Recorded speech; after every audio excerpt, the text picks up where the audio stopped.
स्वामी ब्रह्मानंद और भुवनेश्वर। लेखक स्वामी तनिष्ठानंद, रामकृष्ण मठ, नागपुर। गतांक से आगे।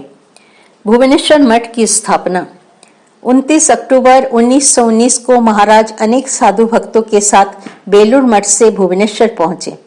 वो दुर्गा पूजा का समय था। 31 अक्टूबर 1919 को महाराज ने भुवनेश्वर मठ की स्थापना की। अगले दिन ब्राह्मणों तथा दरिद्र नारायणों के लिए एक बड़े भंडारे का आयोजन किया गया। उस समय महाराज लगभग 1 वर्ष तक भुवनेश्वर में ही रहे। उसी समय उस क्षेत्र में अकाल पड़ा था। महाराज ने उस क्षेत्र में राहत कार्य की व्यवस्था की। स्थानीय लोगों के लिए चिकित्सा की अच्छी व्यवस्था करने हेतु उन्होंने भुवनेश्वर मठ में एक स्थायी धर्मार्थ औषधालय भी प्रारंभ किया। स्वामी शंकरानंद के कथानुसार भुवनेश्वर मठ का 1 मंजिला भवन था, जिसमें 4 कमरे थे। बीच में एक हॉल तथा उत्तर और दक्षिण की ओर चौड़े बरामदे थे। आगंतुकों के लिए अलग कमरा नहीं था। राजा महाराज दक्षिणी बरामदे के पश्चिम के कमरे में रहते थे। उनके कमरे के सामने श्री रामकृष्ण का मंदिर था।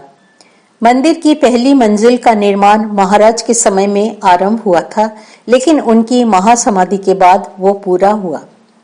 उन्होंने महापुरुष महाराज अर्थात स्वामी शिवानंद जी को पहली मंजिल पर श्री रामकृष्ण की प्रतिमा को स्थापित करने का निर्देश दिया था। भुवनेश्वर मठ के परिसर में सभी ओर बजरी पड़ी हुई थी।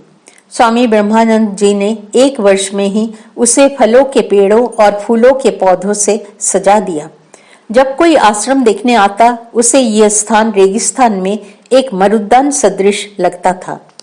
यही स्वामी ब्रह्मानंद जी ने एक बार कहा था, पेड़ों में भी भावनाएं होती हैं। वे जानते हैं कि उनकी देखभाल कौन करता है। वे प्रसन्न होते हैं जब उनके संरक्षक उनके पास आता है। वे दुखी होते हैं जब वो व्यक्ति चला जाता है। उनकी भावनाएं मनुष्यों की भावनाओं के समान ही होती है। वे कभी कृतज्ञ नहीं होते। फल और फूल देकर वे उस व्यक्ति की सेवा करते हैं जो उनका संरक्षण करता है। स्वामी कमलेश्वरानंद अपने दैनंदिनी में लिखते हैं कि एक दिन वे राजा महाराज से दवा लेने बेलूर मठ गए। महाराज ने बाबूराम महाराज स्वामी प्रेमानंद को बुलाया और कहा, कृपया उसे पेड़ की कुछ जड़ें दे दो। मैं उसे उखाड़ नहीं सकता, क्योंकि मैं उसे सचेतन देख रहा हूँ। हमने उनसे कई बार सुना है कि वे अनेक वस्तुओं में चेतना देखते थे। एक बार वे भुवनेश्वर में जंगल की ओर जा रहे थे। जब वे एक फूलों से लदे वृक्ष के पास पहुंचे तो उन्होंने पाया कि वो उन्हें बुला रहा है और कह रहा है, आओ आओ, मेरी सुगंध का आस्वाद लो। ये सब बातें अतीन्द्रिय स्तर की हैं और ऐसा कथन महाराज जैसे उच्च आध्यात्मिक व्यक्ति को ही शोभा देते हैं। स्वामी ब्रह्मानंद को पुरी के शशि निकेतन के पीछे के एक कोने में किसी पौधे की कटी हुई डालियां पड़ी दिखी। उन्होंने वहां के व्यवस्थापक श्री चक्रवर्ती से उसके बारे में पूछा। उन्हें पता चला कि वे एक विशेष प्रकार के नींबू के पेड़, पाती नींबू की डालियां थीं। दुर्भाग्य से उस पेड़ में गत 2-3 वर्षों से बिल्कुल भी फल नहीं आए थे। डालियों की परीक्षा कर महाराज ने कहा, ऐसा लगता है कि ये अभी जीवित हैं। फिर वे उसकी अच्छी तरह से देखभाल करने लगे। कुछ ही दिनों में उसमें नए पत्ते आ गए और कुछ ही महीनों में वो एक बड़े झाड़ीदार पेड़ में परिणत हुआ। जब महाराज शशि निकेतन में थे तब वो उस पेड़ में बाहर आई। पुरी से कलकत्ता लौटने के बाद महाराज जब बलराम मंदिर में ठहरे थे तो बड़ी बड़ी नींबू से भरी एक टोकरी पुरी से आई। जिस पौधे की उन्होंने पुरी में बहुत देखभाल की थी, उसमें प्रथम बार फल लगे थे। उन दिनों भुवनेश्वर मठ के लिए स्कंदमूल, अरबी और कद्दू के अलावा कोई भी सब्जी खरीदना कठिन था। इसलिए स्वामी ब्रह्मानंद के एक शिष्य प्रति सप्ताह कलकत्ते से सब्जियों के 2 पार्सल भेजा करते थे, लेकिन वे सब्जियां भी मठ के लिए पर्याप्त नहीं होती थी। एक दिन भोजन के बाद कुल्ला करते समय अंदर के प्रांगण में नाली के पास महाराज ने एक अंकुर को उगते देखा। उसका निरीक्षण करने के बाद उन्हें वो बैगन का लगा। उन्होंने कहा, उसे कुछ न करो, उसे वहीं बढ़ने दो। उसकी देखभाल करने के बाद वो अंकुर बड़े स्वस्थ पौधे में बदल गया। कुछ दिनों में ही वो बैगन का पौधा बहुत फल देने लगा। मानो साधुओं की देखभाल का ऋण चुका रहा हो। स्वामी यतीश्वरानंद जी महाराज ने लिखा है, दिसंबर 1919 के अंत में एक शाम पुरी के श्री अटल मैत्री अपने पत्नी के साथ महाराज से मिलने भुवनेश्वर आए। वे वृद्ध व्यक्ति बहुत उदास और दुखी थे। यह देख महाराज ने स्वामी वरदानंद से भजन गाने को कहा। वरदानंद भजन गाने लगे। हे मन, उस दिव्य माँ के चरणों की शरण में जाओ जो सभी भय को दूर करती हैं। भजन सुनकर तथा उससे भी अधिक महाराज के दर्शन तथा उनके उपदेश सुनकर वृद्ध व्यक्ति का चेहरा चमक उठा और वो आनंद से भर गया। उनके भाव परिवर्तन को देखकर हम सभी को बहुत प्रसन्नता हुई। 12 जनवरी 1920 को स्वामी विवेकानंद जयंती के अवसर पर महाराज ने 9 ब्रह्मचारियों को संन्यास और 1 को ब्रह्मचर्य दीक्षा प्रदान की। 23 जनवरी 1920 को महाराज का जन्मदिन मनाया गया और शाम को राम नाम तथा भजन का कार्यक्रम हुआ। 1 मार्च 1920 को राम बाबू के आग्रह पर महाराज 6 दिनों के लिए पुरी गए और वहां शशि निकेतन में रुके और फिर वे भुवनेश्वर लौट आए। यह उनकी पुरी की अंतिम यात्रा थी। राम बाबू भुवनेश्वर में लगभग 3 महीने रहे। इस अवधि में राम बाबू ने भुवनेश्वर मठ के लिए काफी धनराशि खर्च की। स्वामी शारदानंद और वैकुंठनाथ सन्याल भी भुवनेश्वर आए। 7 मार्च 1920 को महाराज कलकत्ता के लिए रवाना हुए। पुनः भुवनेश्वर 27 मार्च 1920 को फिर स्वामी ब्रह्मानंद रामलाल दादा के साथ भुवनेश्वर लौट आए। पी शेषाद्री अय्यर अपने संस्मरणों में उस समय की घटना के बारे में लिखते हैं, पुरी में महाराज से एक व्यक्ति मिला था। उसने मुझे अपना अनुभव बताया। वो अपनी माँ और कुछ अन्य महिला संबंधियों के साथ तीर्थ यात्रा पर पुरी गया था। यह जानने पर कि महाराज पुरी में हैं, वे महाराज से मिलने साथियों को बिना बताए चले गए। महाराज को प्रणाम करने पर उन्होंने उनका परिचय पूछा। जब उन्हें पता चला कि वो भक्त त्रावणकोर से आया है तो महाराज ने विशेष रूप से उनसे श्री थम्पी के बारे में पूछा और अपने सेवक से उनका पता लिखने को कहा। इसके बाद महाराज ने उस व्यक्ति से कहा, मुझे लगता है कि तुम जगन्नाथ मंदिर गए थे, लेकिन तुम्हें पवित्र प्रसाद नहीं मिला। तुम प्रसाद यहीं ले लो। महाराज ने ये सब कैसे जान लिया, ये सोच वो आश्चर्यचकित रह गया।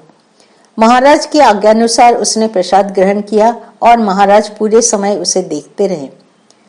प्रसाद ग्रहण करने के बाद जैसे ही भक्त ने हाथ धोया, महाराज ने अचानक उससे कहा, तुरंत जाओ, तुम्हारे संबंधी तुम्हारे खोज कर रहे हैं और वे चिंतित हैं। उसने महाराज से विदा ली और चल पड़ा। रास्ते में उसे अपनी माँ और अन्य लोग मिले। वे चिंतित थे कि वो बिना बताए कहाँ चले गए हैं। राजा महाराज को भुवनेश्वर मठ बहुत प्रिय था। वे इसे अपना तपोवन मानते थे। मठ भवन एक भव्य महल जैसा था, लेकिन निर्माण का व्यय मात्र 5-6 हजार रुपये था। राजा महाराज ने भुवनेश्वर मठ के लिए आय के स्थायी स्रोत की समुचित व्यवस्था की थी। वहां भगवान नामक एक कुशल राजमिस्त्री थे। उन्होंने पारिश्रमिक की चिंता किए बिना पूरी लगन से मठ निर्माण में प्रारंभ से अंत तक काम किया। वे पलस्तर करने में निपुण थे और बढ़ईगिरी भी जानते थे। राजा महाराज उनके काम, उनकी कारीगरी और काम के प्रति उनकी लगन की बहुत प्रशंसा करते थे। महाराज ने उन्हें रजत पदक से भी सम्मानित किया था। वे हमेशा ठाकुर और मठ के साधुओं को प्रणाम करते थे। वे प्रतिदिन संध्या आरती में भी सम्मिलित होते थे। उन्होंने महाराज से दीक्षा के लिए अनुरोध किया। उनकी प्रार्थना स्वीकार कर ली गई। एक दिन उन्होंने साधु बनने और महाराज की सेवा करने की इच्छा व्यक्त की। महाराज ने उनकी इच्छा पूरी की और उन्हें मठ में रहने की अनुमति दी। उन्होंने न केवल मृत्यु तक अपनी सेवाएं दी, बल्कि जप और ध्यान को भी समय दिया। इस तरह उनका जीवन बदल गया। भगवान राजमिस्त्री स्वामी नित्य सिद्धानंद बन गए। वे 1924 में संघ में सम्मिलित हुए और 1937 में संन्यास लिया और 1945 में उनका निधन हो गया। भुवनेश्वर मठ की स्थापना के बाद महाराज अपना अधिकांश समय साधु और भक्तों के साथ वार्तालाप करने, आध्यात्मिक चर्चा करने और भजन कीर्तन में व्यतीत करते थे।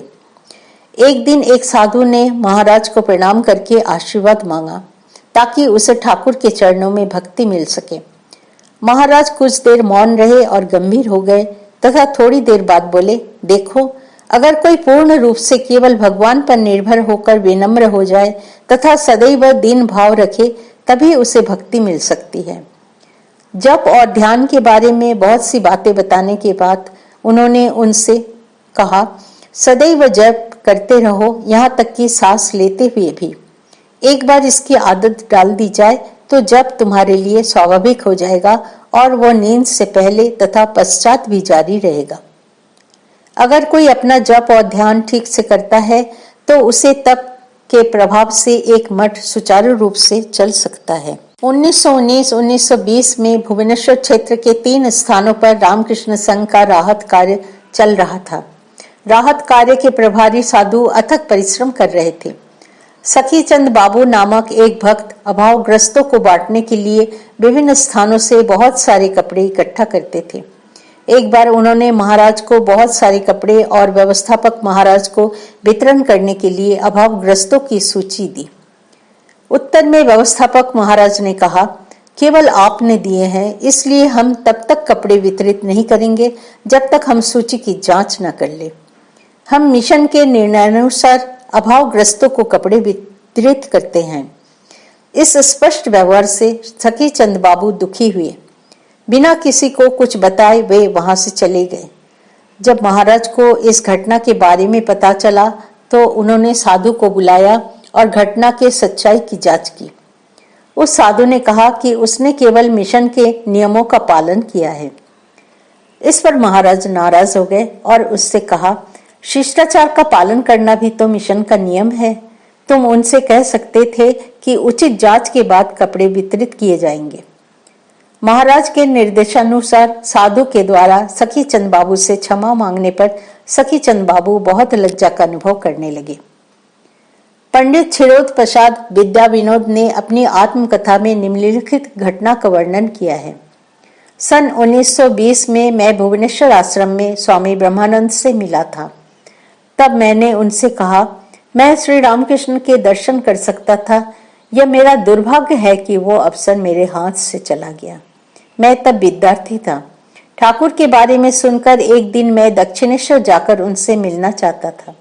मैं दक्षिणेश्वर के लिए चल पड़ा, लेकिन जब मैं आलम बाजार पहुंचा तो मुझे याद आया कि ठाकुर लोगों के मन की बात पढ़ सकते थे और कभी-कभी उसके बारे में बता भी देते थे। मैं तब युवा था और मेरे मन में तरह तरह के विचार आते थे, जिनमें से कुछ को मैं बहुत सावधानी से छिपा लेता था। अगर ठाकुर दूसरों के सामने मेरे उन विचारों के बारे में बात करते तो मैं बहुत लज्जित हो जाता। इस विचार ने मुझे डरा दिया और मैं वापस लौट आया, इसलिए मैं उनसे नहीं मिल पाया। इस पर स्वामी ब्रह्मानंद ने कहा, क्योंकि तुम आलम बाजार तक ठाकुर से मिलने गए थे, इसलिए यह उनके दर्शन करने के समान ही है। नहीं महाराज, मैंने जोर देकर कहा, मैंने उन्हें नहीं देखा है। फिर मैं अपने दुर्भाग्यों को याद कर आंसू बहाने लगा। उन्होंने फिर कहा, मैं तुम्हें बता रहा हूं कि तुमने उन्हें वास्तव में देखा है। तभी मैंने जल्दी से उनकी ओर देखा और पाया कि वहां वे नहीं थे, बल्कि वहां श्री रामकृष्ण बैठे थे। अप्रैल 1920 में जब महाराज भुवनेश्वर मठ में थे, तब वे एक दिन भुवनेश्वर स्थित पांडव गुफाएं देखने गए। वहां वे कुछ देर ध्यान में बैठे और एक दिव्य भाव में लीन हो गए। पांडव गुफाओं तथा भुवनेश्वर मठ में लिए गए उनके चित्र हम देख सकते हैं। देखने से तो लगता है कि वे हुक्के का आनंद ले रहे हैं, पर वास्तव में वे ध्यान में निमग्न थे। इस समय श्री बोशेश्वर सेन, जो एक महान कृषि वैज्ञानिक थे तथा रामकृष्ण संघ के साधुओं के साथ घनिष्ठता से परिचित थे, महाराज के साथ समय बिताने भुवनेश्वर आए। अपनी इस भेंट के बारे में उन्होंने स्वामी तुरानंद को लिखा। उनके पत्र के उत्तर में स्वामी तुरानंद ने लिखा, मुझे ये जानकर बहुत खुशी हुई कि आपने अपनी ईस्टर की छुट्टियां महाराज के साथ बहुत आनंद पूर्वक बिताई है। स्वामी शारदानंद ने मुझे भुवनेश्वर मठ का संवाद पहले ही दे दिया था। मुझे भी आपसे विशेष रूप से महाराज के अच्छे स्वास्थ्य के बारे में समाचार पाकर बहुत खुशी हुई है। सन 1920 में जब महाराज भुवनेश्वर में रह रहे थे, तब अप्रैल के महीने में स्वामी अद्भुतानंद के निधन की सूचना पाकर वे बहुत दुखी हुए। इसके तुरंत बाद मई 1920 में भी राम बाबू की बीमारी की सूचना मिलने पर वे बहुत व्याकुल और चिंतित हो गए। उन्होंने साधुओं से राम बाबू के लिए ठाकुर से प्रार्थना करने को कहा, लेकिन 14 मई 1920 को राम बाबू की असामयिक मृत्यु से वे दुखित हो गए और कुछ दिनों के लिए उदास तथा मौन हो गए। 20 जुलाई 1920 के दिन श्री मां शारदा देवी ने अपना नश्वर शरीर त्याग दिया था। स्वामी ब्रह्मानंद उस समय भुवनेश्वर मठ में थे। वे सो रहे थे और अचानक बिस्तर से उठकर उन्होंने सेवक से पूछा, अभी क्या समय हो रहा है? मुझे नहीं पता कि मैं अचानक क्यों दुख का अनुभव कर रहा हूँ। श्री मां कलकत्ते में है, मुझे उनके स्वास्थ्य की चिंता सता रही है। गुरुवार को जब वे प्रातः भ्रमण के लिए निकलने वाले थे, तभी स्वामी शारदानंद का तार आया, जो श्री मां के देह त्याग का दुखद समाचार था। समाचार सुनकर स्वामी ब्रह्मानंद इतने शोक में डूब गए कि वे खड़े रहने में भी असमर्थ थे। वे तुरंत जाकर बिस्तर पर लेट गए। थोड़ी देर बाद उठे और बोले, मैं अशुचि के निमित्त अनुष्ठान करूंगा। फिर उन्होंने अन्य साधुओं से कहा, तुम में से जो श्री मां के शिष्य हैं, वे अपने शोक के 3 दिनों के दौरान जूते न पहने और केवल हविष्यान्न खाएं। उन्होंने भी 3 दिन के अशुचि काल में केवल हविष्यान्न खाया तथा श्री मां की स्मृति के सम्मान में कई दिनों तक जूते नहीं पहने। उन्होंने अपना सारा दुख अपने अंदर दबाए रखा, लेकिन केवल एक बार उन्होंने कहा, जब तक श्री मां हमारे बीच में थी, मुझे ऐसा लगता था मानो जैसे मैं किसी विशाल पर्वत के संरक्षण में हूँ। सन 1920 में जब महाराज भुवनेश्वर मठ में थे, तो उन्होंने एक साधु से पूछा कि क्या उन्हें ठीक से भोजन मिल रहा है। साधु ने कहा कि मठ में जिस प्रकार का भोजन मिलता है, उससे वो खुश नहीं है। यह सुनकर महाराज गंभीर हो गए और कुछ देर चुप रहे। फिर बोले, एक व्यक्ति को कितने अन्न की आवश्यकता होती है? साधना के लिए यह कितना अद्भुत स्थान है। ऐसा स्थान तुम्हें कहाँ मिलेगा? साधना के दौरान हमने कितने कष्ट सहे हैं। हमने कभी भी खान पान की चिंता नहीं की। 9 नवंबर 1920 को भुवनेश्वर मठ में काली पूजा मनाई गई। महाराज के निर्देशानुसार काली माता की प्रतिमा कटक से लाई गई, जिसे प्रसिद्ध मूर्तिकार नाटू बाबू ने बनाई थी। प्रतिमा को देखकर महाराज बहुत खुश हुए और उन्होंने कहा कि यह प्रतिमा दक्षिणेश्वर की प्रतिमा के समान ही बनी है, और उन्होंने मूर्तिकार को बहुत आशीर्वाद दिया। स्वामी अभिंकानंद ने पूजा की। महाराज पूरे दिन आनंद में भाव विभोर रहे। यह एक अद्भुत अवसर था।